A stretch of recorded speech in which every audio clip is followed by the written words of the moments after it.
That's the second thing. And then we leave ourselves. We've spoken about self-doubt. We've spoken about not being sure, uncertainty, feeling as if we are not worthy of that achievement, or it's not something that happens to us, oh, no, it can't be me. No. Once we leave that part, we have to then go to other people. So now, society, family, friends, culture, religion, all these things could come to you come to you as an obstacle to achieve. Oh, girls don't do this. Oh, you're too young for that. Oh, you're too old for that. Oh, you're not tall enough. Oh, you're not slim enough. Oh, you're not, intelligent enough. You don't look the right part. You don't speak the right way. You don't, you can't really, explain yourself that way. You can't move into that group of people. Society will try to segregate and try to box us up, in different ways. Friends, you could tell family, you could tell colleagues, you could tell anyone in your group about your plans, about what you want to achieve, and then they'll tell you, oh, you can't do that. Oh, I don't think it's you. I don't think you're able to. I'm not sure you thought it through. Are you sure? Someone did that and that happened to them. So people would discourage you sometimes. People would bring your plans to dirt before you even start to gather it. That's why sometimes people say, oh, when you're having a plan, protect it. Don't share your plan with people. And that brings a sort of fear into our minds, into our heart, because sometimes you might need people to help you achieve. But the fear of what will happen if I share my dream, if I share my plan, if I share my thoughts, that is where we sort of lose it, because we can't share. We are so scared because you think if you share, you get discouraged.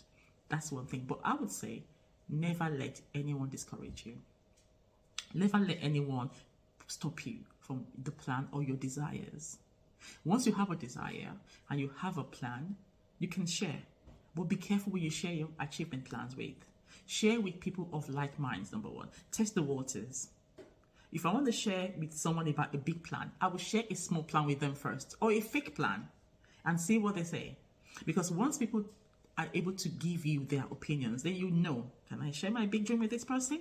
Because like I said, not everybody's, thought of what achievement means is the same. You might think, oh, I want to, build a bungalow. And some people, their achievement is build a room. Or you want to build a duplex, and they're like, build a bungalow, because that is their own measurement of achievement. So what you're aiming for is way past their thoughts. It's way past what they can, visualize as what an achievement should mean. So they think you're wishing too high. You're aiming for too high. You're aiming for too much. You're greedy. You're not content. You're not satisfied. That is not contentment. That is not about satisfaction either.